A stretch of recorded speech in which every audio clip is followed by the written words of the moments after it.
Hey, Nathan. Hey, how are you? Good, how are you? I'm good. I was just looking at the Cut article that I was supposed to read for today's subject, and that I didn't. As if by talking to you and reading at the same time, I can catch up. Yeah, Yeah. okay, so today we're going to talk about Caroline Calloway. Caroline is petty, privileged, unlikable. She lies to you in the book and then tells you that she lied to you and then proceeds to go on to regale you with feats of such audacity that they have to be true, because who could make this up? Like, did you know that she straight up lied on her application to Cambridge? She photoshopped her application materials to show better grades than she actually had. A blast from the past. I just feel like she's been such a hot mess for such a long time. Yeah. That there's a lot of stuff that you could go reacquaint yourself with or even update yourself on now. Yeah. Apparently last night she did a poetry reading with Whoa Vicky. No fucking Yeah. shit. You have to be So kidding me. I Can think we see should this? watch. Yeah. Scrolling through my feed, all I see is bullshit. Fake news, clickbait, gotta sift through all of it. Oh. Like share, retweet, trying to keep up with the trends, but it's all just a facade, man, it's all pretend. Online bullshit, that's all it is. You say you're living large, but I know it's just a myth. Online bullshit, can't you see? We're all caught up in the nonsense, it's time to break free. Yeah. Do we need to go into a little bit of background just first about Caroline before we play anything? Yeah. So tell me Okay. what you know about her. Okay, so I know Caroline, she had a heavy Instagram following, am I correct? About her adventures as not an exchange student, but a UK art history student. At Cambridge. Yeah. At Cambridge, yeah. And then it was she had a love story too. Yeah. With I remember a guy that, named yes. Oscar. So Yeah. then when she started presenting that to the world on her Instagram, then that's what helped her get a book deal. Yeah. She was so young, just graduated college and was gonna write a memoir, and she got a big book advance. Yeah. But then we started to learn more about her from her Instagram because she never followed through with the book deal. And then Yeah. she started to say, it's because the book deal was misogynistic. And it's because people wanted more about your love story because that's what you put out there. Exactly. Yeah. Yeah. That was your choice. Mm-hmm. Here's what I was thinking, and you could tell me. It seemed just to give a little bit of color of the time, what it was 2019? 19, yeah. Is when the Cut article came out. And it was kind of people didn't know what to do with the internet, or even what's an influencer? Can we call Caroline Calloway an influencer? It was I feel like people were just throwing opportunities at these people and being let's see what hits, because apparently she has a lot of attention and an audience, you know? Well, I guess it's over the years, that's how they'll cast movies too. Because if you have more Instagram followers, then there's less, there's more people that you can advertise to. So it's more likely that your movie will succeed. Even though that's never been true, just make a good movie. And so they try to do these things to try to make sure that they don't lose money on stuff. Yeah. And so that's added to it. I think that's how she got that book deal. Yeah. Because she had acquired all these Instagram followers. I don't know where we were at in 2019 with influencers, but then because she went viral again. There's an article in BuzzFeed News called "Who is Caroline Calloway?" Oh, yes. And why is everyone talking about her? Let us explain. And that was September 2019, because she came back to the internet after not fulfilling the book, saying she's going to offer these creativity workshops, and she sold a ton of tickets. Can I just stop you here? Only because it says so much about Caroline Calloway that she cannot finish a book, a creative project, her first big creative project, And now she's like, she immediately goes into like, but I can do creativity workshops. It's like, you've shown no creativity or ability to follow through on a creative project. It shows her like fundamental issues, I think. Well, that's why then I remember this is when the Fyre Fest documentary came out, and they were like, hey, if you're interested in scammers, now you can read all about Caroline Calloway, which was really funny because this is how she came onto my radar, like because she was being a scammer. That's how I found her. Oh, and me too. Yeah. Yeah. And it was like, I don't know, Homegirl didn't seem like she just seemed to not be able to get her shit together, you know? Everything is just like, it's just a litany of incompetence with her. It's not like, definitely she's got some like, you know, she's very self-centered, I will say. I don't want to use the narcissist word because I feel like it's overused and I don't think it applies with her necessarily. But yeah, she just like, she fucked up everything. She couldn't get it together to do this creativity workshop. And then she like at some point did a workshop, but she had to do it in New York City. And people in Philadelphia were like, oh, we thought it was supposed to be in Philadelphia. And she's like, yeah, just come up to New York City. It's just fucking insane. Like she could not organize shit. Yeah, and she had promised, like, we're going to eat salad out of mason jars. So then, like, when she ordered a pallet of mason jars. Yeah. And they showed up to her apartment, like, she documents everything on her Instagram stories. And she was like, I sort of didn't realize how many mason jars that was. Yeah. And how they wouldn't fit in my apartment. And I will say this. She had a huge fucking apartment in the Village, right? I thought so, yeah. I think it might have just been a studio, but like the room was really big and then she had a little kitchen and bathroom coming off of it. Yeah. And she had a ton of like beautiful, huge plants and it was very aspirational hippie, I would say. Yeah. So, I mean, I don't know what she comes from. She always presented as a rich girl. Oh, for sure. And then absolutely. She would tell these stories to be like, just so you know, I'm not rich. Yeah. Like I was never rich. And it's like, so then when Natalie was her best friend here, they're in this post together. Oh, I see. But Natalie was her best friend. And then when they stopped being friends, she came out and was like, I was writing most of the Instagram that helped Caroline get the book deal. Yeah, and they met in a writing workshop. Yeah, and Caroline had a really bad Adderall addiction where she would just take 1 million Adderalls at once. Which just seems like a really bad idea. Like, I don't understand. It does. It seems like a real bad idea. I don't understand what would be fun about that. I don't think it would be. It would be really a bad time. Well, it's probably like the buildup of a tolerance. Yeah, maybe. So let's jump over to this cut article. Okay. Which is titled, I Was Caroline Calloway. 7 years after I met the infamous Instagram star, I'm ready to tell my side of the story. 7 years. I didn't realize it was that long. Well, this is 2019, right? And so I guess in this article, the first post on Caroline's Instagram is 2012. Yeah. It's like, just you guys, my first Instagram. In the beginning, there was a gala at the Met on the first day. The party planner said, let there be a shit ton of votive candles. And it was so. I took my picture, discovered the Hudson filter, and then I saw that it was good. What? Her first Instagram is like the beginning of the Bible.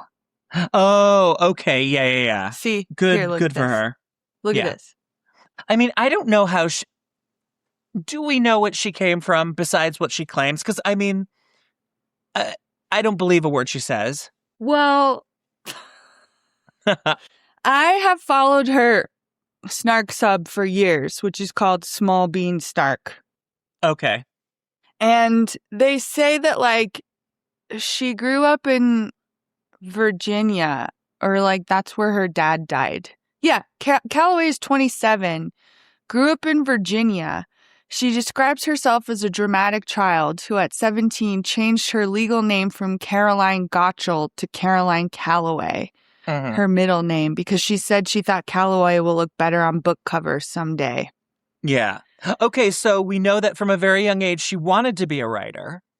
And then so she had interest in it. Went to NYU, which, I mean, unless you get some kind of scholarship, is a crazy expensive place to go.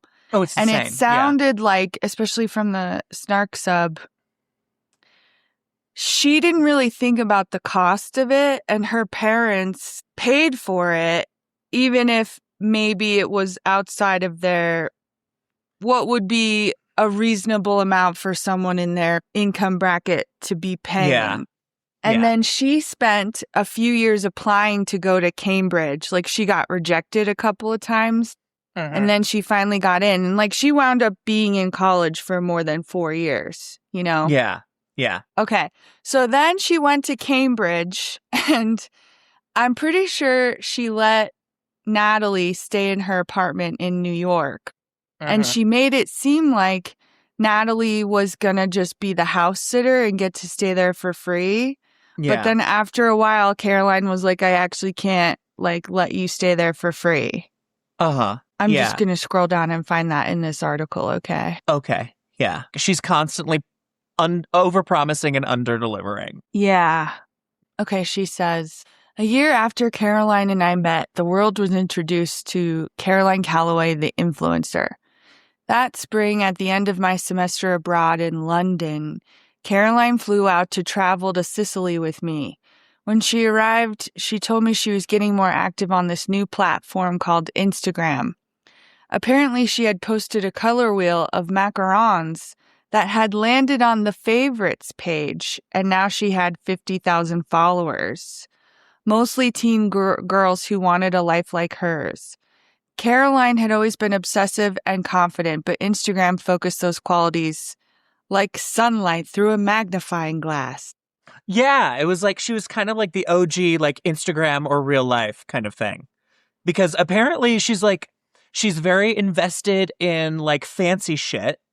Yeah. You know, the arts and macarons and, you know, flower crowns and all this shit. But like at the end of the day, she seems to be living way beyond her means in like, she reminds me of? Who? What's her face? Anna Delvey. Like a little bit. She's got Which an Anna is Delvey funny vibe. because she is constantly like, I mean, I'm not Anna Delvey. Yeah, because people you're called not her a that far. scammer. It's like, yeah, because you didn't dream big enough. Exactly. It's like you're just a lazy Anna Delvey, Caroline. I never felt better than when viewed through Caroline's eyes, but a year later I came across the journal I'd kept on the trip and realized how bitter I'd been. Quote, I found myself wishing something bad would happen. A humiliation like the one I feel always, I had written. There has to be a price for getting everything you want, for never being embarrassed. It read like a tantrum. I'm beginning to feel like a child or an unpaid intern, I wrote, both of which I had recently never wanted to be again. Yeah. Yeah. It sounds like an abusive relationship. Well, they decided to work on the Instagram together. And so then she details here, her account was called Adventuregrams. Quote, you can have an adventure anywhere if you're curious, she told me as I took pictures of her balancing on a stone wall. That's what the brand is about. It doesn't matter where you live or how much money you have. And then she says, but I was the one who was actually there, standing right next to her, and already I was beginning to feel invisible. I, meanwhile, was deputized as the photographer, instructed to find her best angles and keep my shadow out of the frame. After she posted the photo, she would hold her phone in her palm and watch as the comments rolled in, responding to each one. She was building a second version of herself in front of me. God, this girl is so fucked up. She really, like, even looking back on it, I'm like, wow, you got some real problems. And also, like, the author, don't be such a simp. She's, like, so clearly treating you badly. you know? Oh, I know. That's the thing Yeah. about this article that people debate is like, well, Natalie, were you ever gonna stand up for yourself? Yeah, You know? yeah. The fact that she's just like, you're working for free to spend an entire day with this girl, like helping her get money and attention, or maybe just at this point, attention. I don't know, like what the monetization options were on Instagram at this time, but you are like helping her develop a platform and getting absolutely nothing for it. Okay, but I remember this part where they missed their flight. And Natalie's kind of like, she says, the trip had bigger problems. As we tried to make our way out of Italy, we missed 3 non-refundable flights because of bad wind. I was now officially broke and didn't know how I'd afford to get home. Caroline saved the day. Okay. Well, it doesn't make sense to miss flights because of bad wind. Well, it doesn't make sense that they wouldn't rebook you on another flight. You had to. They decided to cancel the flight. The problem with the airline. Yeah, and you had to like buy more tickets because they couldn't do it? That doesn't make sense. That doesn't make sense. Yeah, that's weird. Caroline saved the day. She spoke the language, pretty cried in front of airport staff, and sat cross-legged on the floor of the Milan airport with her parents' credit cards fanned in front of her. Jesus Christ. I don't know how I'm going to be able to pay you back, I said. These flights cost more than my rent. She waved off my concerns and we parted ways. Me back to my parents' house in New Haven, Caroline on to her next adventure in Venice. Don't tell me she doesn't have money or her parents don't have money. Come on now. Well, I think the story has been Caroline's parents give her too much money. And then in real life, they aren't probably as rich as you would assume based on how Caroline spends money. So she's incredibly spoiled. That tracks. Yeah. Yeah. So then it sounds like she waved her off, but then Natalie was working off the $800 she owed Caroline after that. Yeah, but didn't she just say, like, there was no turn where Caroline says, oh, by the way, I need you to pay me back. It's just, Caroline, she waved it off. I'm assuming that just meant, like, I'll pay for it or my parents will pay for it. Okay, yeah, it doesn't. It just says, I was the one who offered to spend the summer editing Caroline's Instagram posts to pay her back. So it seems like Caroline did not demand that she do that. But she says... okay. So it was Natalie's sort of like guilt or whatever that made her want to pay her back? Yeah. Okay, I'm just trying to like, I know you have to like edit these articles down to like the nubbin, but sometimes it's like we're missing information. And that's what like I tend to like get obsessed about. Yeah. So it's not really clear to me why she feels like she owes her this, but she's busting her butt and working at some kind of recycling plant for $10 an hour. Yeah. It feels clear to me because what I'm seeing is that Caroline is love bombing Natalie. And like Natalie does have like a lot of resentment that she's not expressing. But I think like that's Caroline's manipulating her into like doing, you're so beautiful. I love you. You're so talented. It's like, I need you. I need you. I need you. You're the only one who can do this for me. It's like, obviously, Natalie is being heavily manipulated by Caroline. Yeah. So now, okay, she returns to NYU for the final semester. That's Natalie. And Caroline goes to Cambridge for her first semester. Okay. She always claimed she couldn't bear to go through life with an NYU alumni email address. This girl is such a fucking, like, can I say something really bad? Yeah. Caroline Calloway is a pretentious twat, and I will die on that hill. Yeah, she is. Yeah, absolutely. Okay, good. I just want to make sure we're all at the same place. Yeah, so then Natalie says, things in her Gowanus apartment deteriorated. My roommate still wasn't paying the rent. Well, that's okay. So Natalie just gets walked all over by everybody.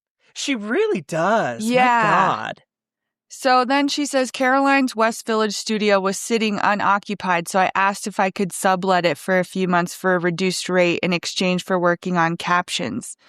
Caroline agreed, but a week before I was supposed to move in, she called with a change of plans.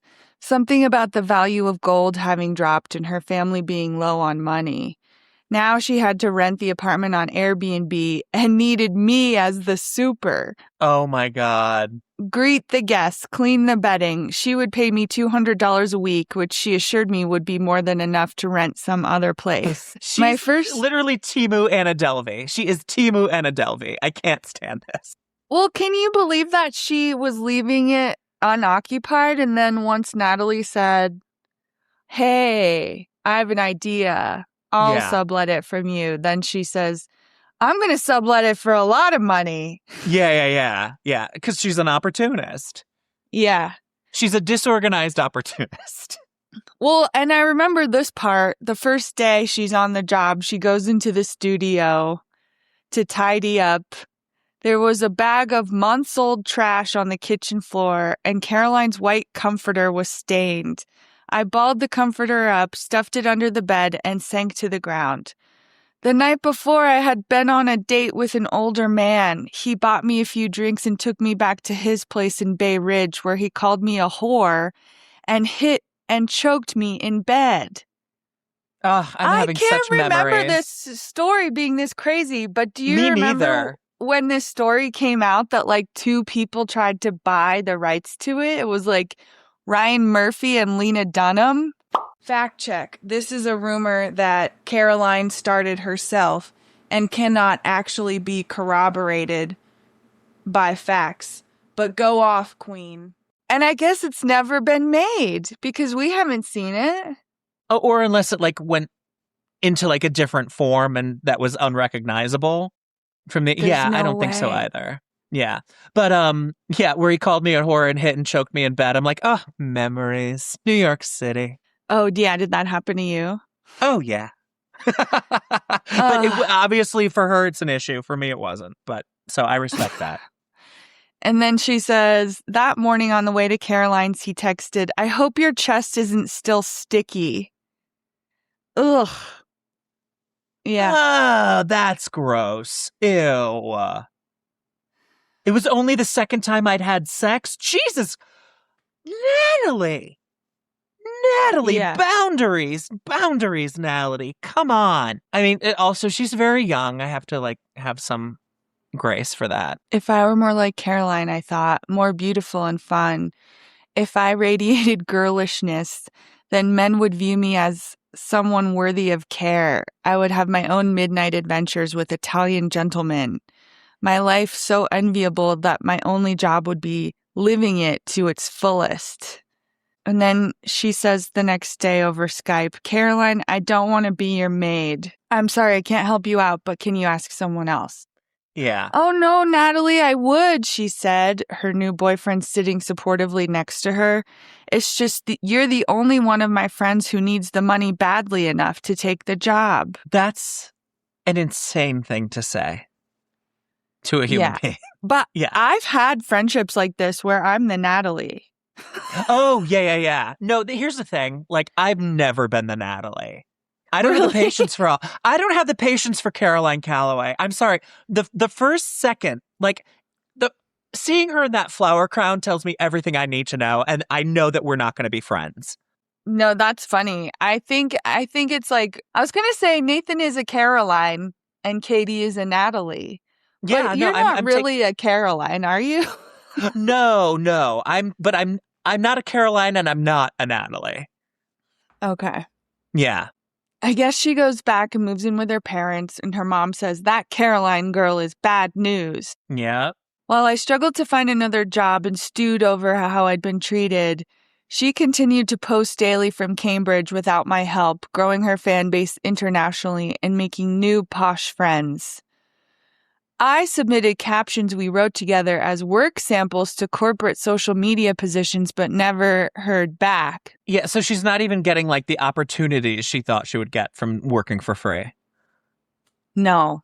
Yeah. And it's interesting because I would think if you're like the ghostwriter for like an immensely popular blog, like shouldn't that, or Instagram account, like shouldn't you just be like in like Flynn? I feel like, you know. I don't know, because as you were saying, like this, then it becomes 2015.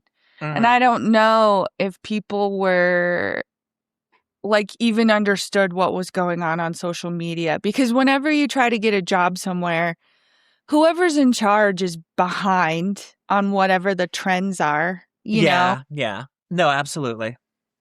I just know that like this article came out after Caroline was already called a scammer because of those creativity workshops that she couldn't follow through on.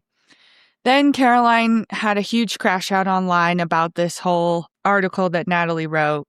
Yeah. Then she finally wrote her book, Scammer, you know, and she was doing pre-orders.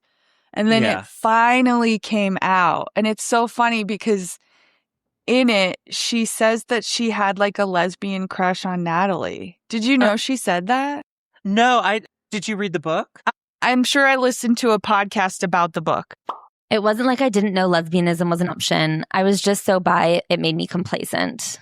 Rearranging the internal architecture of my identity called the way I felt towards women crushes deflated me with effort. Autopilot was easier. I am not in any way questioning her sexuality. I think that if she is bi, good for her. But I really find it off-putting the way she sexualizes her roommate in this way to like introduce her bisexuality. And then she goes, in the morning, she touched my cheek to wake me, told me it was time for class as if apologizing for both of us. She's married to a woman now. I think about them and hope they never break up. This was the first time in this book I got a genuine ick. Same. The way that she like centrals herself, whatever she is, it's very clear in this book that she is putting forth a new label on her sexuality in order to turn the tables on the Natalie Beach story. Yes. And I really don't like that it's introduced with her roommate's bazungas. And I don't like that that roommate is now a lesbian. I don't like that like Caroline's like, I hope they stay together for my sake. I don't like the way that she dehumanizes this woman. It all feels gross to me. She later says there's certain people that only need to be nouns in my life. The reporter, the journalist, the high school roommate. That dehumanization to expound on her story as a bisexual feels really inappropriate. It feels gross. And it also feels exactly lined up with what she has market tested on her Instagram, because Natalie is a huge part of her story. And of course, she is literally a huge part of her story now that the Cut article had gone out there. But had it not been for that, the Cut article, would Natalie not just be the college friend? And I do feel that this is one of the insights into, I'm like, this is not your real memoir. This is not really the story. I can't imagine it was a very good book. No, and I think she sold it herself, which means whoever she got to ship it, you know what I mean? Yeah. Was still, it wasn't like ordering it on Amazon where you're going to get your order fulfilled or a refund. Like, she's still scamming. Like, someone in the CC Suarez snark page, I guess CC made a video about Caroline Calloway's redemption arc. Yeah. And so then someone ordered her book recently and it still hasn't come. And they were in the CC Suarez sub being like, CC made me lose $30, you know? God, they're the gift that keeps on giving. I'm telling you. I was like, how dare CC? I know, right? And then I just wanted to show you what Caroline was doing recently, where she had a breakup and she did a whole bunch of TikToks. Because you know who she's also reminding me of, just quickly? She's kind of like the original Danielle Walter in a way. Yeah. Yeah, but like way more feral. Yeah. In a Danielle way, Walter's like religious and like... Danielle Walter is a control freak. And, you know, I have to give it to Caroline Calloway. She's just like, you know, do it now and ask questions later. And I'm not against that, but it's like, you gotta answer those questions someday, baby.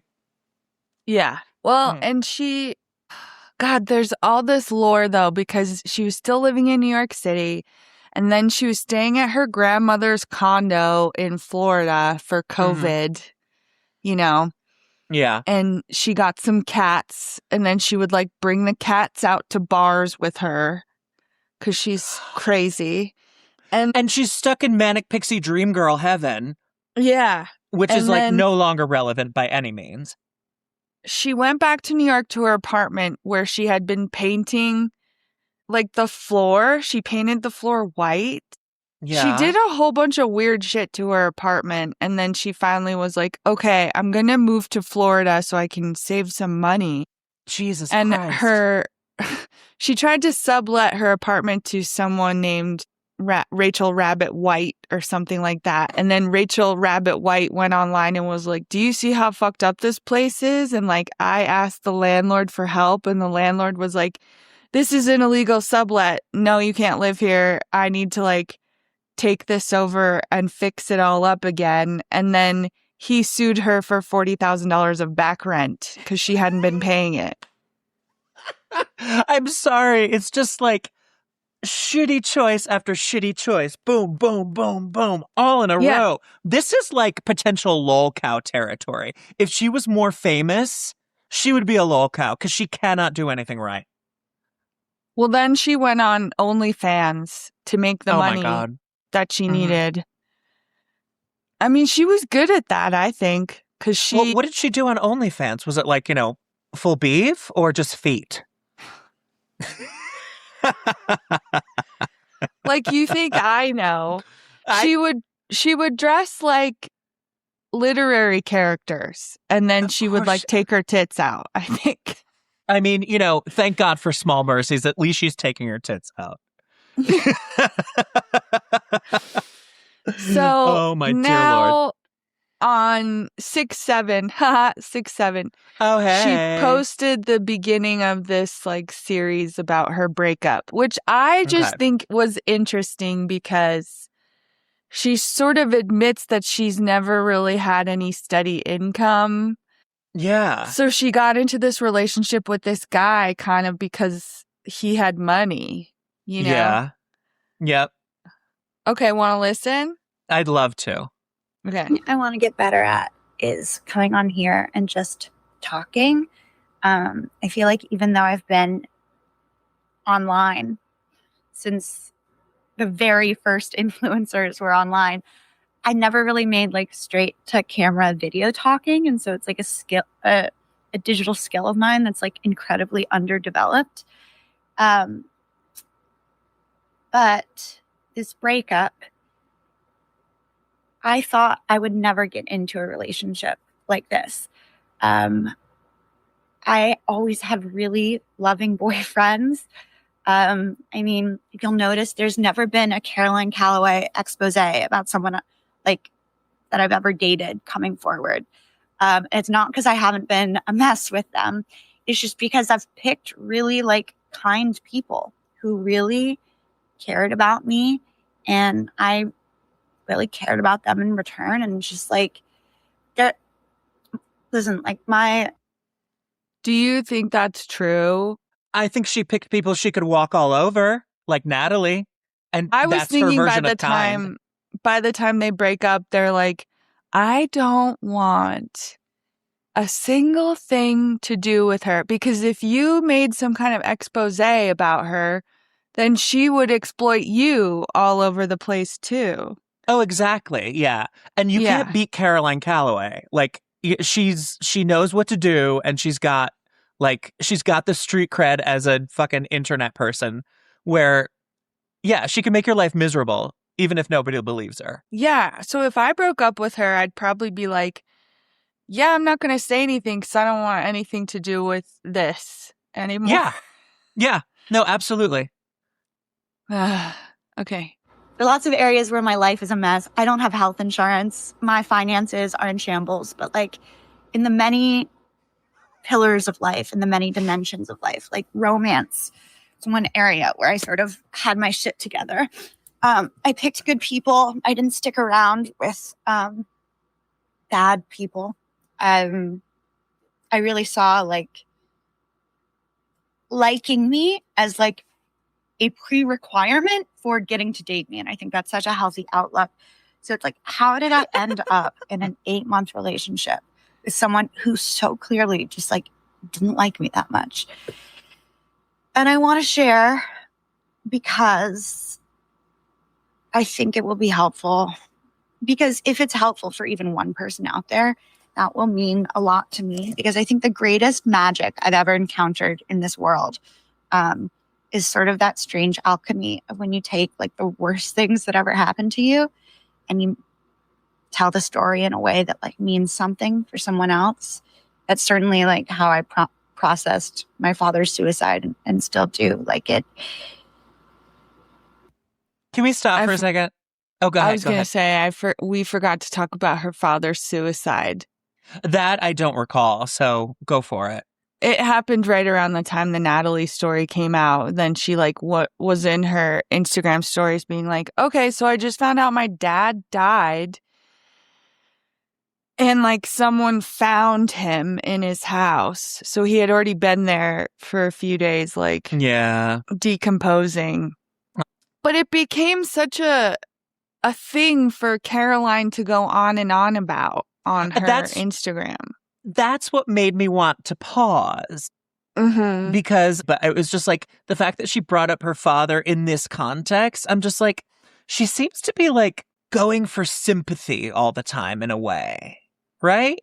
Mm-hmm. Can we just listen back? Can we just listen back to what she just said? I want to see if I can recapture the thought. To me, because I think the greatest magic I've ever encountered in this world is sort of that strange alchemy of when you take like the worst things that ever happened to you and you tell the story in a way that like means something for someone else. That's certainly like how I processed my father's suicide and still do. No, I remember what I wanted to say. It's because she's doing like the same kind of yoga babble where it's like, I need to process, and it's all about like, you know, like making lemons out of lemonade and, you know, moving forward and learning your lessons. But it's like, it's just such like, it's more new age bullshit. She just says it in a way that is like a little bit more relatable and articulate. But I mean, it's nothing that I haven't heard before. And I don't know that much about her, but is it possible that the reason this relationship was so challenging is because she finally picked up somebody who wouldn't take her shit? And that to her is a bad relationship. I don't know. Yeah, I think she goes into more detail about what was fucked up. Oh, okay. Later. Well, we shall see. We shall see. There's something so strangely beautiful and moving about that. So let me start by saying that it was about money. And I think a lot of people will like balk at that or jump to conclusions. And so I hope you listen to what I'm about to say next. And I promise to be as honest in what I say next as I was honest and vulnerable in admitting that. It was about money, but let me start a different way. In those different areas of life that some of us have it together in, and some of us have growth areas, I feel like, you know, and you can be like born into having this area of your life together or not together. Like for finances, you can literally be born with money, or even like the family dimension of your life. You can be born with like really loving, joyful, tight-knit, like family traditions. And like your Christmases can be so full of laughter. My Christmases are very quiet. I just wasn't born lucky that way. My grandparents are all dead. I'm an only child. My dad killed himself. It's just like me and my mom. And so you can be born really lucky with health. You could be born really unlucky with health. And yeah, some areas before I tell you about how I'm a bad adult, some areas of my life where I think I really have it together more than most adults is, I think, you know, like sense of purpose. I think some people struggle finding that, and I feel so deeply connected to mine. And I feel lucky enough that my sense of purpose, it doesn't have to be your job, but like I'm lucky enough that my job connects me to that sense of purpose as an artist, as a storyteller. What do you think her sense of purpose is? Being on the internet first? Yeah, it just seems like it's like, hey guys. Yeah. I'm glad you want to be here and watch me. And like, that's my sense of purpose. And like, you're welcome. No, absolutely. I'm kind of struggling because I know I'm sort of like tearing her down a lot myself. But I'm like, she seems really, really self-centered, immature, but also it's just like, is she growing? Is this just like she's growing slowly, but she's not like irredeemable? Because otherwise it's just like she's just another yoga babble sort of like wannabe or quasi influencer who's using all of this language that all the other like wellness influencers use to manipulate other women. Being outside is good for us. It's that simple. And trails make it easy for us to walk, bike, and be active outside in our own backyards. On the trail, we see people moving, connecting with their communities, making the places where they live great. For 40 years, Rails to Trails Conservancy has led the way, creating trails across the country, making it safer and easier for everyone to get outside. They want you to get involved. Find your trail and start your journey today at railstotrails.org/iHeart and follow at Rails to Trails on social. When life happens and you need care fast, you can Teladoc that. Need help navigating big changes? You can Teladoc that too. From checkups to check-ins and everything in between. For your physical health or for your mental health, you can Teladoc all that. We've got doctors, therapists, specialists, and coaches all available by web or app. Get started today at teladochealth.com. That's TELADOC health.com. It's like a lexicon now. She might as well just say, I want to be really authentic. It's like, as soon as you say you're authentic, as soon as you say, like, I was being vulnerable, it's like, no, be vulnerable. Don't tell me that's what you were being, because now I don't believe it. You think she's trying to trick other women? Like, I think it's part of her general MO is to use the kind of language that she uses in order to, like, manipulate people into thinking she's a certain kind of person and giving her a lot of leeway. Oh, I guess I'm like, I think everyone on the internet knows she's just full of shit. But maybe that's not true because everyone has fans. Well, and also we got to remember, it's like, you know, there's constantly new kids coming up and learning about things and like meeting Caroline's for the first time, and they have no background knowledge, you know? She used to sell artwork. Like, she would make these copies of Matisse paintings and then sell them. Yeah. And now I really don't know how she's making any money. And she's like, this is my job. And I'm like, oh, okay. Maybe she is making some money. Well, I mean, in terms of like her being a content creator on Instagram nowadays, it's like, I haven't heard shit about her. You know, I feel like she's absolutely been crowded out, you know, in subsequent years. Well, she was in this relationship for 8 months where I don't think she was online. Okay. All right. Well, then how's she making her money? If she's not like pumping out content like your normal influencer or content creator. She's not. I think that's so how's the she making her whole money? thing. Yeah. Yeah. That's the question. Not. I think that's why she's here saying all of this now. Mm-hmm. Yeah. You know? Oh, absolutely. Yeah. Being the fullest embodiment of Caroline Calloway, I think I really have my shit together in terms of creative fulfillment. Yes. Like, usually people get that from their hobbies. Once again, I get to do mine at my job, which is so nice. But I don't have my shit together financially. I don't have health insurance, as I said. I don't have a savings account. I'm 34, and I'm like living paycheck to paycheck. And I don't get a paycheck. It's like not dependable at all. And this brings me a lot of shame. And one area that my ex was underdeveloped in was romance. Oh yeah, romance is another area where I used to have it together. I mean, not anymore, but he had just, his only other time that he'd used the word girlfriend with someone was a girl that he'd met at 18. And they sort of dated on and off through college. But like, it was messy, and I was definitely like his first real adult relationship. And I sort of thought, how perfect. The part of his life where he really is like quite behind on normal adult development is though an area of my life where I have my shit together. And my area of life where I'm really quite behind for normal adult development is an area of his life that he has so under control, on a track to be a billionaire within the next couple, I don't know, within the decade. And I thought, how great that the part of my life that brings me the most shame, light as a feather to this one.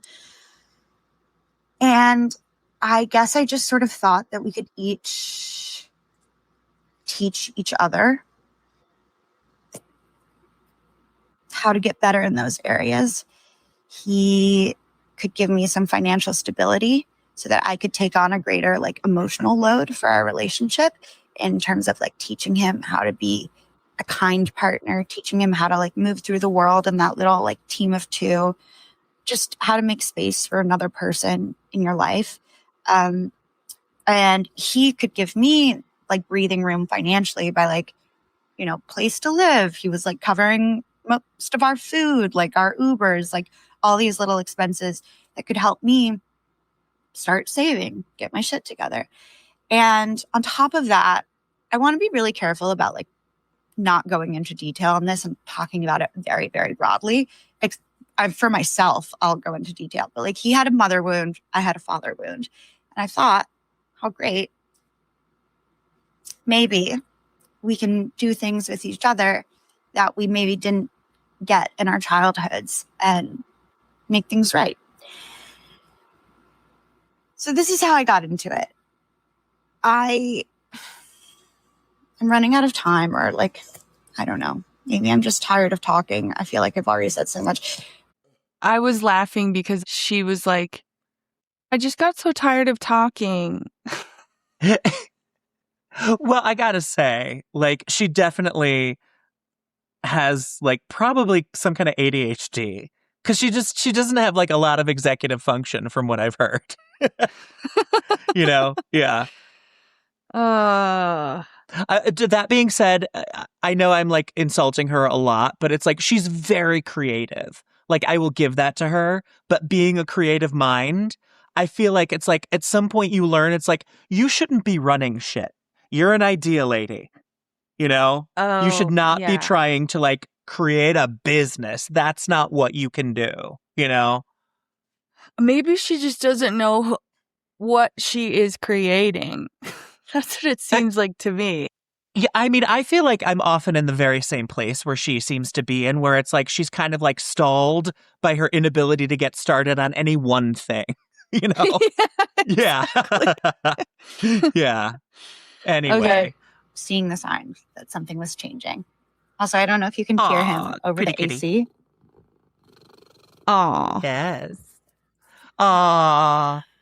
A lot of nice white noise ASMR going on in the background here. In the very beginning of our courtship, he would say, repeat after me, I can have whatever I want. And he would hold my hands and I'd say it back to him. And I'd go, I can have whatever I want. And I don't think he was trying to trick me. Like, I don't think he knew that he didn't mean that. I think he was just excited to make me happy. And like, I put it on 1.5. You read my mind, because I was like, this is 10 fucking minutes. I know. Make things feel limitless with him. I really, really, really cannot emphasize enough that I do not think this guy is like an emotional manipulator mastermind. I think this guy is someone who had to really be out for himself growing up, happened to be born into the body of like the apex predators of our world, which is like very strong white men. Like, he had sort of like a football player build, knew how to fight. Like, when I go out at night, I'm like watching for shadows on the sidewalk, like in street lamps, to see if someone's behind me. Like, I'm a prey animal. This guy was already an apex predator. And that was before he got all the money. Now that he's like a finance master of the universe type, like he's like untouchable. So I just don't think he had to like develop that kind of sensitivity or empathy. And maybe on top of that, he really likes to think of himself as this like brutish, like low, fine motor skills, retard. is honestly the word he'd use. He likes to be rough around the edges. He likes to think of himself as like an idiot, but also the smartest person in the room, but like an idiot when it comes to like refinement and certainly emotions. And so I don't think he was trying to like trap me. I think he wanted to delight me. And where I should have been smarter is I should have noticed immediately, ideally immediately, but certainly after a few months, that it wasn't just like I couldn't have whatever I wanted, which is like too good to be true. It's like I couldn't even have whatever I needed. I couldn't even have whatever. Maybe I could have what I begged for. The only thing I could really have, whatever, whenever, was if my ex wanted it. And this manifested itself in all sorts of ways where like his words were not lining up with his actions. A really easy one would be like when we first started going out, I love going to the theater. And if I had all the money in the world, I would go to the theater every night. It was something I did with my dad. In fact, when my parents got divorced, the way like his visitation time worked is my mom got full custody because he's a crazy person, but his visitations were like Sunday matinees, and we would just go to every theater in the DC area. So I would send him like plays that I like wanted to go to, and he just never wanted to go, except for this one time that we got a box at the opera. Like it just didn't matter what I wanted to do. Like it only really mattered what he also wanted to do. And I thought to myself, you know what? That's fine. It's his money. It's not your money to spend, Caroline. Like you shouldn't have taken him so seriously when he was all those times he was like, repeat after me. I can have whatever I want. Like it's on you for being so prone to fantasy, classic Caroline, just getting lost in La La Land, like no sense of money. Of course you should be choosing how the money is spent. But then it started to get more granular. Like I would say past the first 2 or 3 months, I never got to pick what we had for dinner ever again. And that may sound very small, but it is like a day in, day out thing. Like he was paying for the meals. Like, I mean, I guess maybe I shouldn't have been allowed to have a say, but like, it just wouldn't matter what I wanted. Or if I like hated the thing that he was getting. And so I should have noticed that it wasn't just like whatever I wanted. It wasn't even just like whatever I kind of liked. It was also like whatever I really needed. A few months in, I've like drained what little savings I had going into this relationship, flying myself to and from New York to see him because I didn't want him to come visit me in Florida because like, I just know he would have been so mean and rude about my house. And that itself should have been a red flag. But I'm coming to visit him. I'm coming to visit him in New York. And after a few trips that cost like the flight round trip is $500, then with Ubers, with even just getting like Wi-Fi on the plane, like, I can't drive. So I need an Uber on both ends, like $700 a trip. It's just like, I had to sit him down and I was like, I cannot keep bankrolling our time together like this. So she was still living in Florida, like in her grandma's condo, which I believe is in an old folks place. So it never really made sense why she was allowed to just live there without her grandma. Her grandma moved in with her mother. So they, in this family, it seems like they're like, sure, Caroline, just take this apartment. Yeah. We'll all move out and you can move in. Yeah. And then she's like kind of a hoarder, and then, now she's back in New York, but I don't understand. Like, I'm like, so you waited till you broke up to move back to New York? You know what I think we have to do? We have to stop trying to make her actions make linear sense because they just don't. Like, she doesn't. She's a very like whimsical person. I mean that honestly. I think she just like goes wherever the wind takes her, and she sort of like lives on a wing and a prayer, Yeah. Yeah, and she seems to like have some self-awareness of that and some regret. Like she definitely wishes she was better with money and making decisions and organizing things. I think like, one thing I was thinking as we were going through this is like she does seem to have like some like regret, maybe learned a couple lessons from the past. At least she knows more about herself and what she is and is not capable of, which is good. It's nice to see, some self-awareness. Some self-awareness and some learning, because honestly, she is like more engaging to watch than any of these like relationship multi-part series TikTok people. Like, I don't know how you feel about her, but like Danielle Walter. Yeah, I could watch Caroline all day, honestly. See, I had tried to sit through this and I did think it was interesting to see her be self-aware, but I sat down a few times to try to watch this, and I've always been like, I'm just gonna watch it when I watch it with Nathan. Yeah, which is fine. But I'm finding her like more engaging than I usually do with these people. Okay. Yeah. Can I ask you a question? Oh, go ahead. Yes, go ahead. Well, like, what do you think as because I've been like talking a lot because I just apparently have very strong feelings about her. But like, what do you think of this relationship she's in or was in? It's so hard for me to picture because we just get these little snippets, you know? Yeah. But I read on the Snark sub that she would say that he was fat. So Okay. I keep being like, wait, it just kind of seems like you're with him because he gives you more stability financially. That's what I keep hearing. Yeah, this whole like, you know, I don't know how you feel about it, but this whole like, you know, he could learn from me, I could learn from him, and I'm like, you know, once me and Kale tried to teach me how to code, and that was when I discovered that in relationships, I don't think you should have your spouse try to teach you anything. Because it's just like for us, it like became like a really weird dynamic, you know, where it was like, I don't know. I don't know. It didn't work for me. It seems like she had a real pie in the sky idea of what this relationship could be. I think everything that she's saying, like you said, is just really whimsical. Like, I was the creative one and I could teach him. And I'm like, girl, you weren't teaching him anything. Yeah. You guys just have different ways. Yeah. And you're taking on emotional labor while he just pays for everything. What emotional labor did she take on? Can you tell? Well, in terms of him not being able to like identify his feelings, which she said, like, I feel like she's has to be the one who's like, okay, how do you feel about that? And like to make him learn to articulate. Or so maybe she did teach him something, but make him learn to articulate his feelings. Okay. And maybe give him a little refinement about how he expresses himself. But then if like his only, you know, offering to the relationship is like, oh, I pay for everything and therefore like I have all the power. I can choose everything. You know, if what she's saying is true, that does sound legitimately like a shitty dynamic for her. Yeah. Up 100% of my net worth. And this would be, this is like pennies to you, you know. He even got in trouble around Christmas, almost got in trouble at his company. I'll just leave it at that. At his job. For like at the Christmas party, he like told some woman that works there, he's like, oh, so you're a fly out girl too? Because she was in a long distance relationship. He's like, yeah, my girlfriend is a fly out girl. And like he'd say that and it wouldn't make me feel great, but laughing at his jokes and keeping him in a good mood is the only way that I would ever see progress for the things that like I was trying to teach him and help him learn.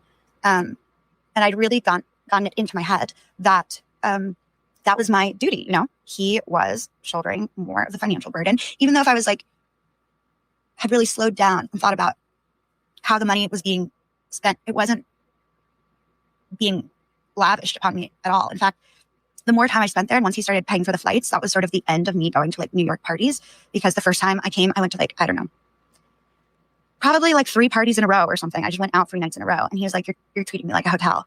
And I should have said, I wish I had said, I keep inviting you to these parties. I love going to these parties. I'm an artist. A lot of networking in my career does not happen during 9 to 5 corporate hours. Like this is where we talk about ideas, where new projects are born, where you get inspired, where you find, God, I hate the phrase community, but like, and like, he doesn't need to come to, he has a job in the morning. He doesn't need to come out on like a Monday, but like maybe once. And at this point, it's like month 3. And he's like, I've hung out with his friends so many times. This man has not come to one thing that I've invited him to. So that's another red flag. But I sort of thought I should be taking on more of this emotional burden. And like, this was my responsibility if I was going to be reaping the benefits of him taking on a greater financial burden.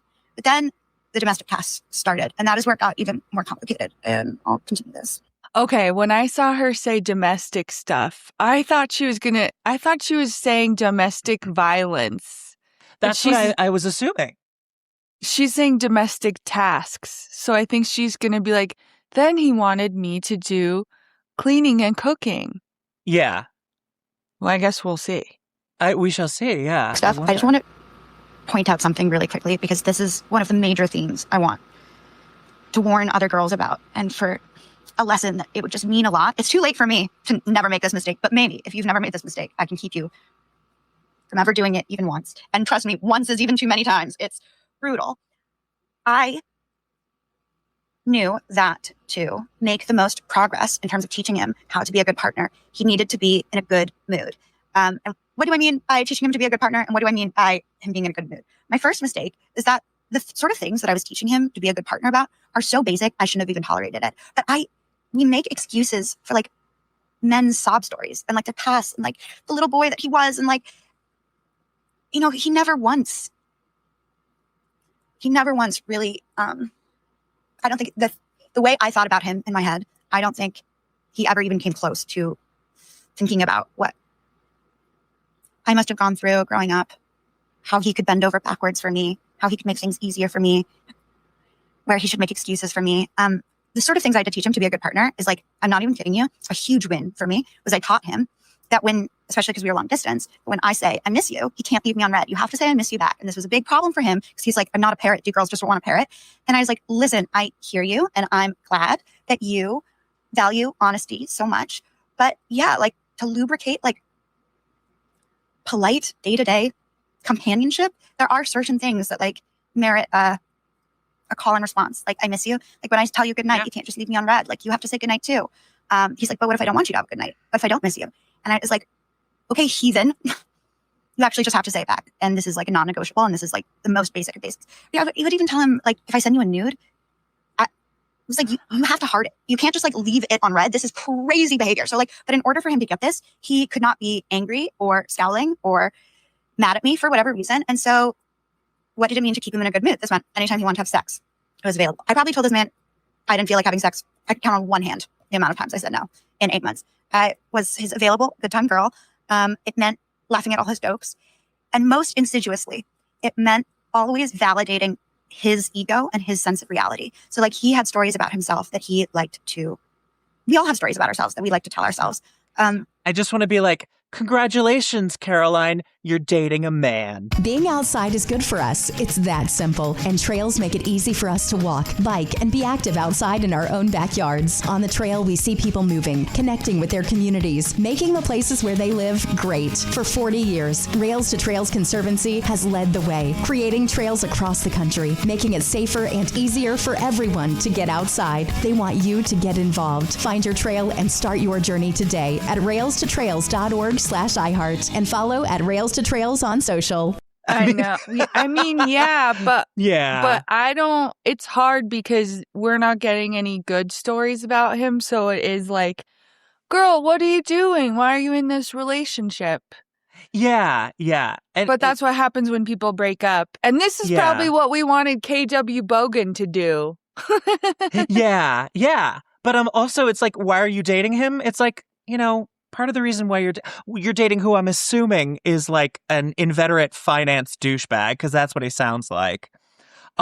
This is what happens when you date somebody for money, or at least partially for money. Yeah.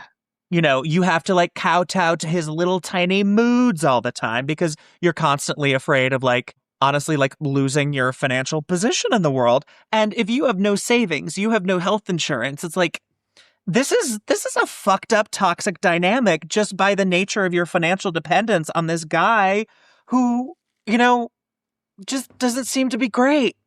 No. You know? Yeah. Anyway, I don't know. It's sad. Oh, someone wrote, how old is he? And she said 31. I was picturing like a 45-year-old. Oh, I was going to ask you, how old is she at this point?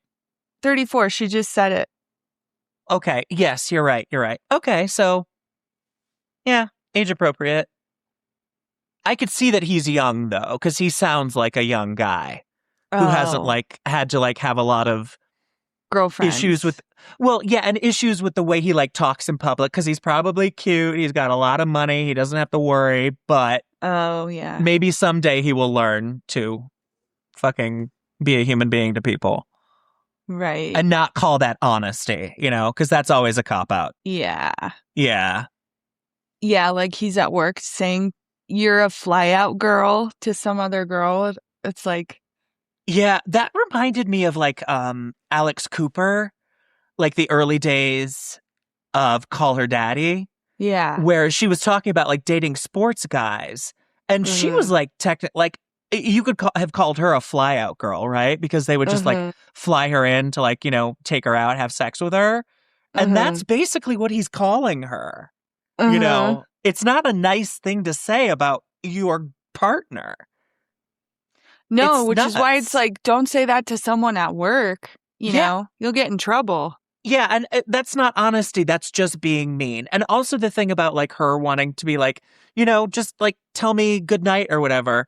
It's like, I don't think that's too much to ask in terms of No. being in a relationship. It's like, okay, I know you don't want to do it, but this is something that is important to me. Will you please do it? And he's like, not budging, because he doesn't have to, because he holds the purse strings. That's why you don't get yourself in this situation, Caroline. Yeah, because you'll be this. And the one time he did meet my friends were like, your new boyfriend is so freaky and weird. In fact, I don't know, maybe later I'll put in some text messages if I want him to get into like looks and appearances. I need to think about if that's like, if I can even talk about it delicately enough to do it in a way that is humane. And it's such a major part of the story. And to be fair, I was totally ready to look past his looks. Like, our sex life was amazing. Maybe not at first sight, but like I totally. So she's like, he's not attractive. I love how she's like she's talking around being like, he's fucking ugly, y'all. I don't know how I did it. Well, she does say their sex life was amazing. I'm like, good for you. This is crazy. I found him so sexy, and I went down on that hill. But I'm getting off topic. The point is, my friends thought he was super creepy and weird, and so did my mom. But I had to be like, no, my mom loved you. You did such a good job. Because otherwise, he did barely even want to hang out with my friends or my mom to begin with. So how would I ever get him to hang out with them again and get them to get to know each other if I gave him bad feedback, because he'd respond to that so poorly? So I had to start, and this is a major mistake I made.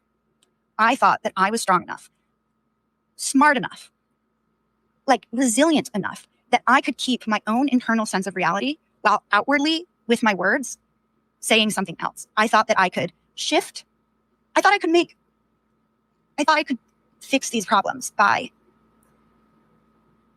staying silent about them in order to keep him happy. I thought if he were happy, as long as he's happy, he'll continue to change. If he continues to change, eventually we'll get to a place that finally makes me happier.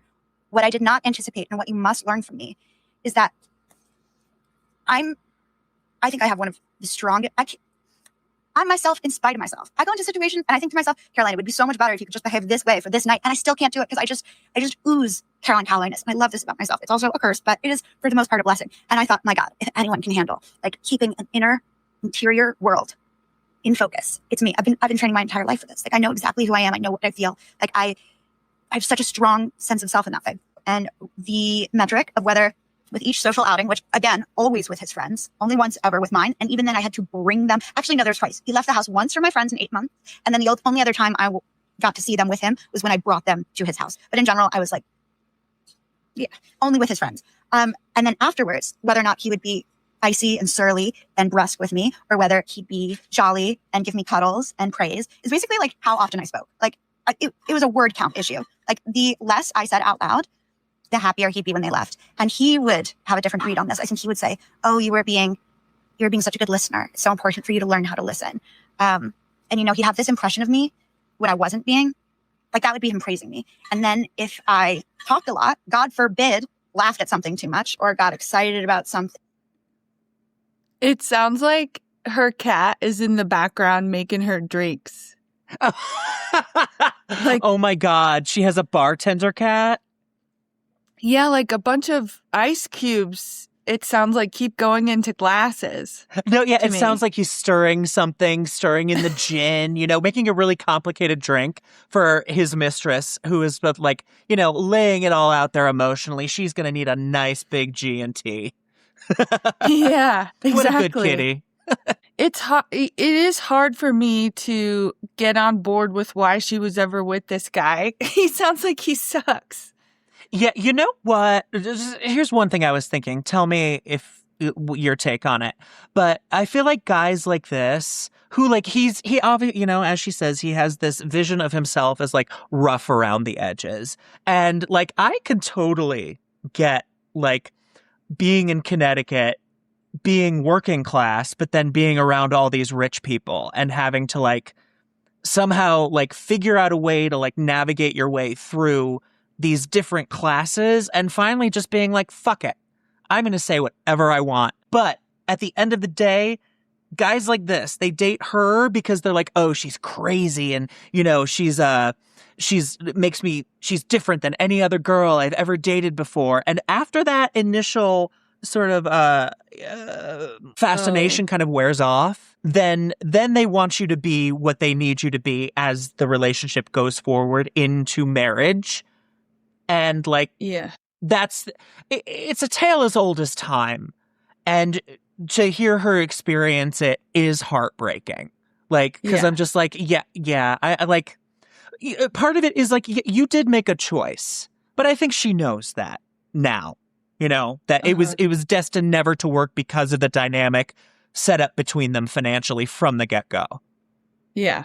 Yeah. Anyway, sorry I'm talking so much. I'm just like, I actually really like her. No, I do. I feel like, okay, she was a monster and a mess beforehand, but I'm like, oh, she's a human being who seems to, like, she's still Caroline Calloway, don't get me wrong, but seems like a human being who, like, has moved and developed in many ways. Yeah. Yeah, I don't know. I would love to know what the listeners think, whether or not she's just, like, continuing to manipulate us, and I am, you know, a sucker for a pretty face, which I am. But tell me what you think. But I am like, okay, I think I get it. Yeah, it's pretty clear at this point, like, what the trajectory is here. Yeah. And here, let's go to her snark. Let's go to her snark page, yeah. So she made this post because she and Whoa Vicky did a poetry reading last night. Whoa, Vicky doing a poetry reading. Holy fuck, that's insanity. Yeah, I can't imagine it. I saw Whoa Vicky just go on stage while Caroline was up there just to like take selfies with her. And Caroline didn't seem to acknowledge like knowing anything about Whoa Vicky. And then I think Whoa Vicky was going to read poetry too. And it was actually like so boring.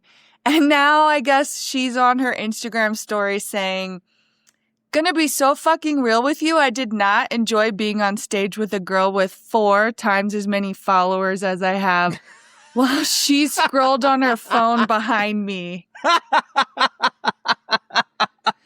Fair, Caroline, fair. I mean, like, whoa, Vicky, and she can barely speak.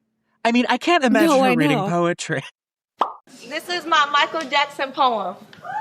Michael Jackson would have slid in my DMs. What y'all think? Yeah. I can resonate with Michael Jackson. He liked to be around kids, not in the pedophile way. And animals. Same with autism.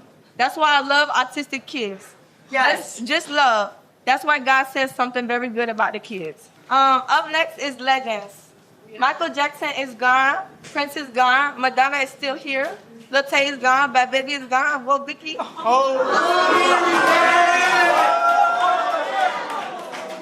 Thank you. Thanks, God. Like, what? Did she write it? What the fuck? Anyways, Whoa Vicky, I love you. You know, I give her points for honesty, you know? Yeah. Oh, this is the clip. Like, so someone clipped it. And this is what I was watching too. It's just very strange. See, Caroline's out there like, I thought it was my turn. And then Whoa Vicky's like, yeah, I just came up to like take a picture with you. Okay. Yeah. And like, that's all they do. And yeah, it's really strange. And Caroline still just puts flowers in her hair. Yeah. I mean, that's her brand or her thing, I guess. Mm-hmm. But, yeah, Whoa Vicky just basically crashed a poetry reading directly on stage to take a selfie with Caroline Calloway. This is, God, the world is spinning out of control. And I think she is just going to do hers again later. But see, she was like, Caroline, turn around. Yeah. Turn around. We need to take another picture. She's like, I have more followers than you. Do what I say. Yeah. And then Caroline's like, anyways, it's my turn. That was insane. She has an audience in front of her. Quick. Well, who knows who they're there to see? I need you guys to lock in True. and focus, because this is going to be a once-in-a-lifetime experience. Okay, so whenever I do talks at colleges, which is rare, like what college literally wants me, but whenever I do talks at colleges, I always start by saying, thank you so much for being here, because I myself would not have attended this event. And I don't mean that for tonight. I don't mean that for tonight at all. I would have been. I just skipped forward because now it's like, whoa, Vicky is just like setting herself up on stage. Yeah. Real translations. This is not a bit. This is correct Latin. Let's begin. Like, what is going on? And then Caroline is apparently translating Latin poems. That's what she's doing. Oh, I mean, is this New York City? Yeah. It's very New York City, I will say that, where she's like translating Latin poems for what looks to be like a wealthy audience in a tiny, tiny storefront space. And just, whoa, Vicky's behind me, whispering. Yeah. I think, whoa, Vicky might have been like the host of this. So maybe she does have to just like bow down to her. Like, maybe? Or something. Like, what is Whoa Vicky doing here? I think that's the question. Or they just say, my love isn't good enough for me. That's one. A lot is going to happen very fast. Woo.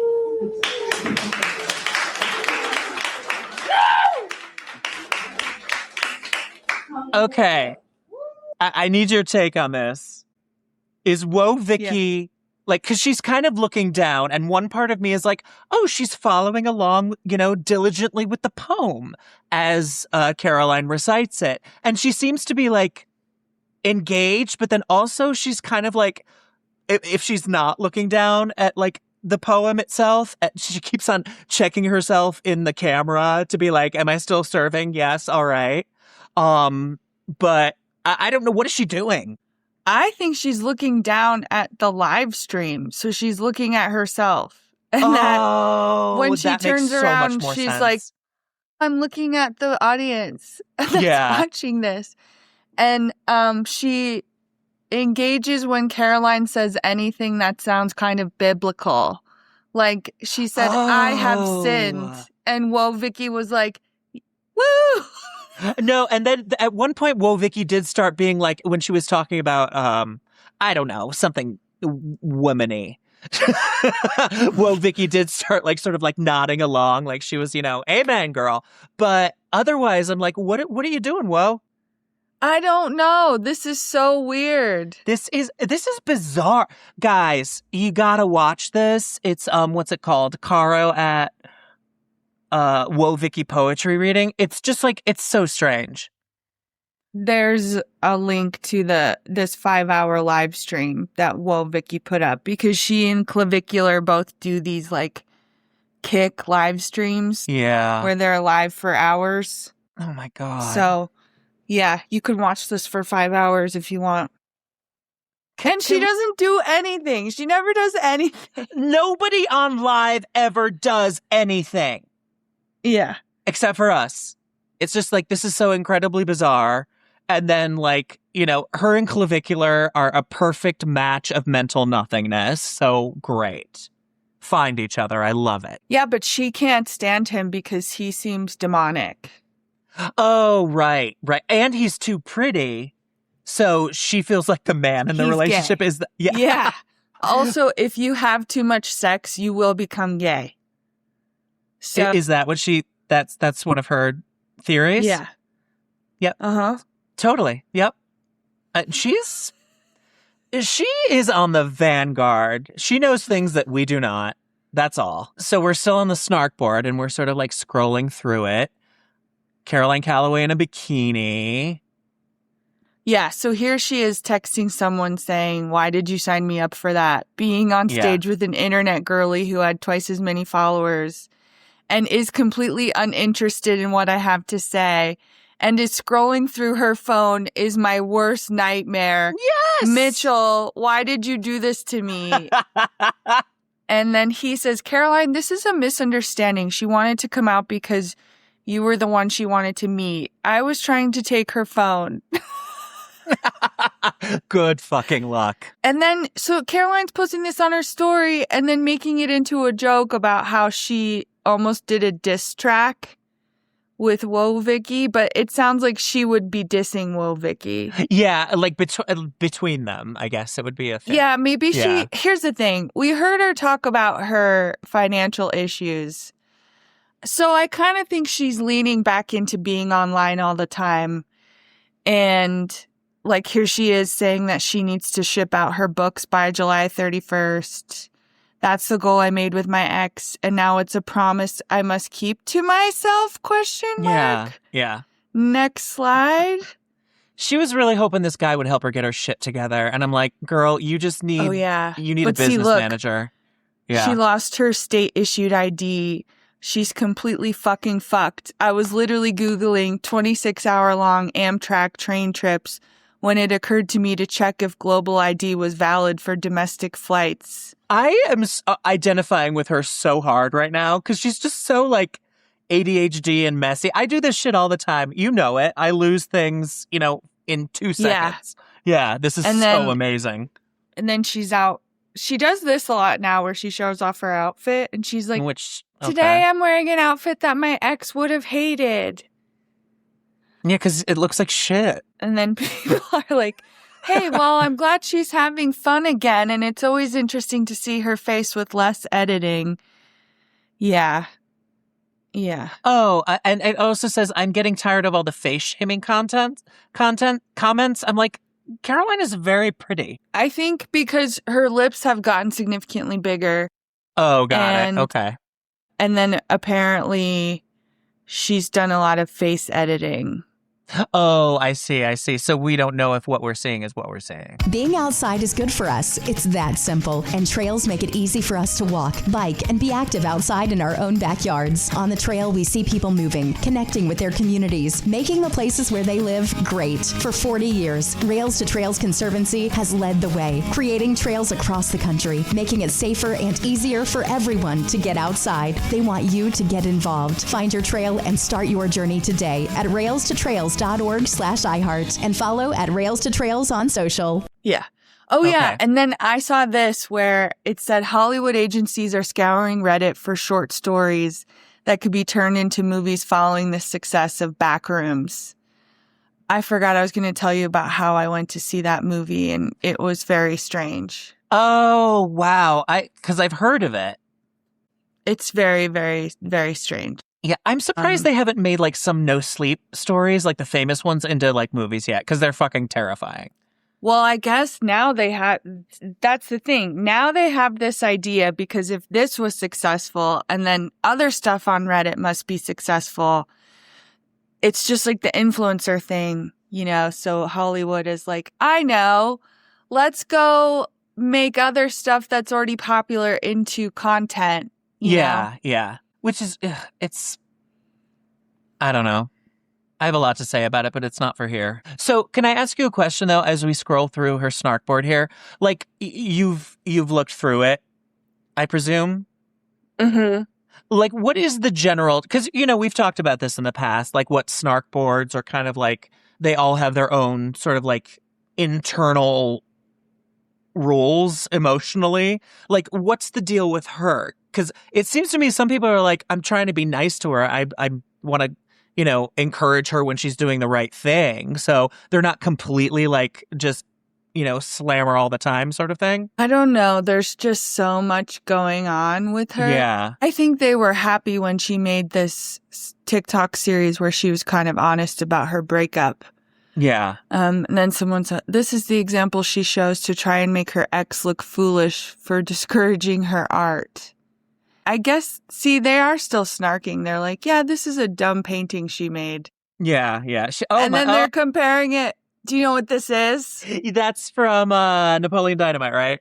Yes. Yeah. Oh, it's that famous picture of Trisha and Napoleon Dynamite, which is insane. Where he's like, took me a half an hour to finish the shading on your upper lip. Yeah. Oh my God. That's funny.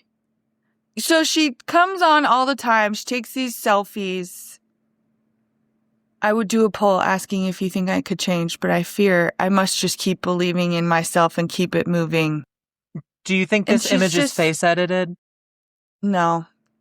She looks gorgeous. Yeah. Oh, yeah. And Yeah. then she's like, oh, yeah, I don't have enough money for my rent. And I bought this stupid shirt for $80 last night when I was high on psychedelics. It's the single worst financial decision I've made since moving back here, and I can never take it off. If you told me today that I would see myself in Caroline Calloway, I would have laughed you off of Riverside.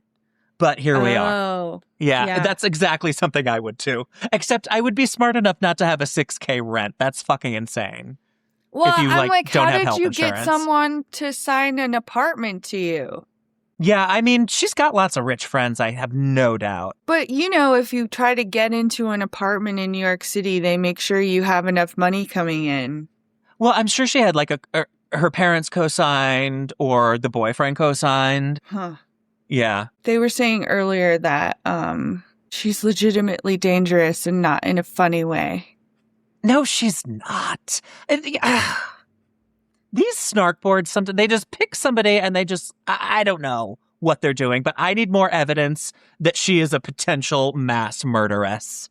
Because I'm not getting it from this. It's just pictures of her on Instagram being her. They said something recently about her hiring TaskRabbit people to help her move in and just like lying down or something while her mom handled it. Sounds like the Caroline we all know and now love, kind of. Yeah, that makes sense. Yeah. I mean, at least she hired people. She didn't get a bunch of friends to do it and then just like lay on the floor all day.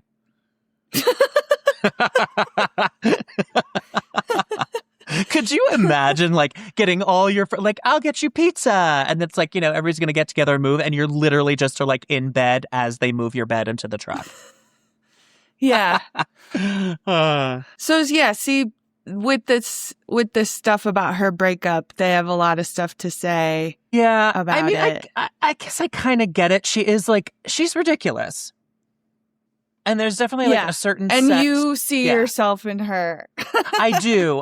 And I also, I think she's like at this point harmless. Like, you know, I don't see like a potentially like, you know, malignant narcissist coming out of here. No matter what I said beforehand, she's definitely like problematic when she was younger.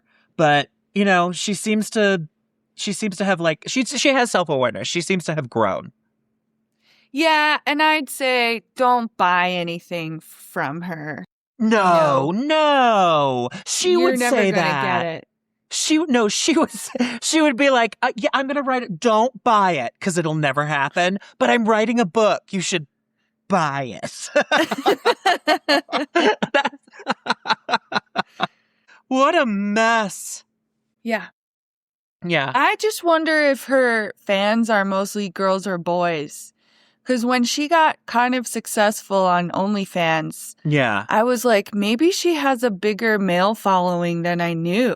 You know, maybe I didn't realize that men were like finding her and following her. No, I don't think we would have to like look into like, okay, how did she do like the OF breadcrumb trail that people do to get to their OF? She put a picture of her tits on Twitter. Well, bing, bang, boom. You got it.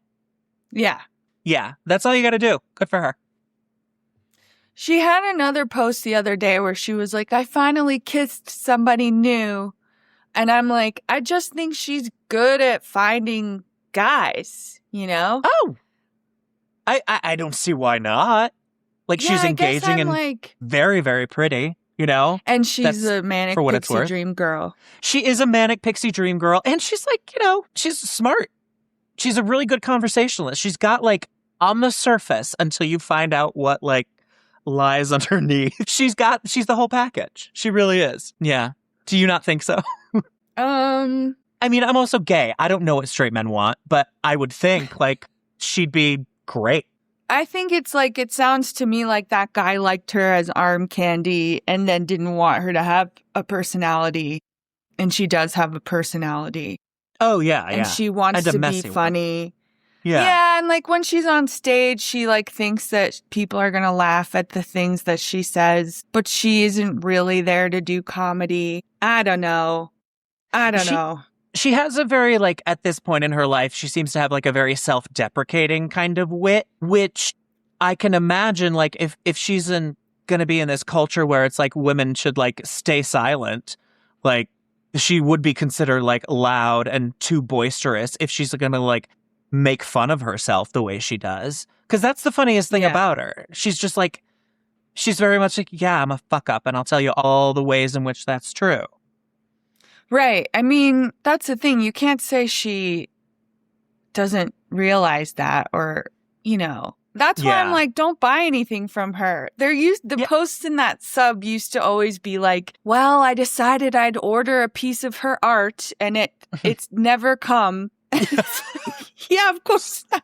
I mean, that is actually where I have an issue with her, because it's like, Caroline, if you're not going to fucking send it, don't sell it. Like that. But then I'm like, okay, I was like, she needs a business manager. Do we want to say that we would help her? No. She's probably terrible to work for. Oh, no, I would love to go out with her. Have a few drinks, maybe dance, you know, just like hit the town. She's that kind of girl. I do not want to get into business with her, ever. Or do anything where you have to rely on her, really. Oh, yeah. She's like that friend you call, like, hey, girl, let's go out right now. And she'll be like, sure. And she's just like spontaneous and fun. But yeah, do not expect anything more. Okay, so I'm expressing here how much like I like her in spite of myself. Is Caroline Calloway a girl that you would like hang out with? I don't think so. Okay, why not? And I'm not like being that way about it. I'm just curious. I don't know. I think she's kind of a mess, and she does the same shit over and over again, expecting different results. Uh-huh. Yeah. And you know that's my catnip. So there you go. So now we realize this is Nathan's kind of girl. Absolutely. I love a messy lady. She would just piss me off. Yeah. Oh, yeah. No, she would piss me off like 8 months down the line, but... You and her boyfriend. Yeah. Oh, That's how long it lasted. Yeah. Caroline Calloway, call me. Anyway, we can date for 8 months and you'll have another story. Yeah. Yeah. But anyway, so I feel like I talked a whole lot, but I didn't know she was going to affect me like this. I got like kind of burned out on Caroline Calloway a few years ago. Oh, yeah. So then it becomes like, I don't know if I really have much to say about those people. Yeah, cute. I'm just like, you know, it's nice to see that she's changed, because like back in the day, she was just like a villain, you know? You think she's changed? I mean, she's matured. I don't know if she's like changed, but she knows herself better. I will say that. Okay. Yeah. Okay, well, that's all I have. That's all I have too. Caroline, if you're listening, you know, DM us. I'll give you my phone number. Okay. Online BS Pod, Instagram. Online Bullshit Pod. Online Bullshit Pod, sorry. I always get them confused. Yeah. Sorry, nothing's the same over different platforms. Yeah. It's different everywhere. So go into our show notes to find the links to our social medias, and come join us on Patreon, where we're talking about cereal. Yes. And we're going to have a really fun guest soon.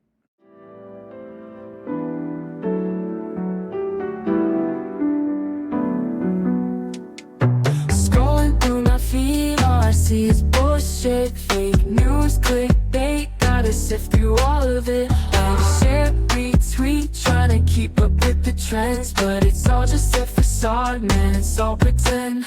Online bullshit, that's all it is. You say you're living large, but I know it's just a myth. Online bullshit, can't you see?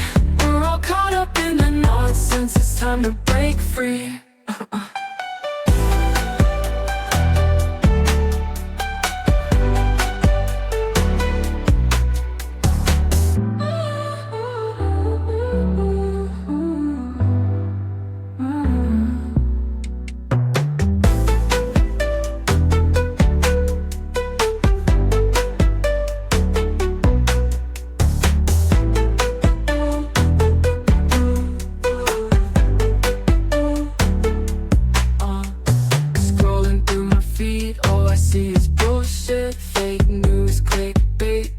sift through all of it. Like share, retweet, trying to keep up with the trends, but it's all just a facade, man, it's all pretend. All my bullshit, that's all it is. You say you're living large, but I know it's just a myth. All my bullshit, can't you see? We're all caught up in the nonsense, it's time to break free.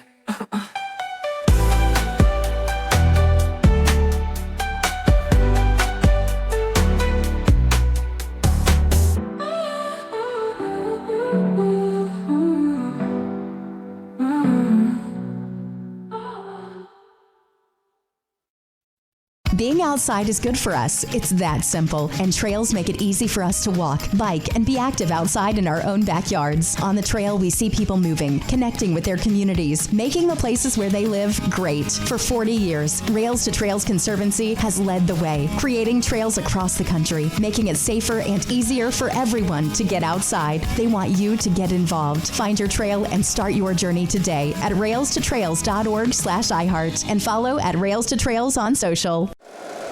If you like the show, please take a moment to rate, review, and subscribe. It really does help the show to grow.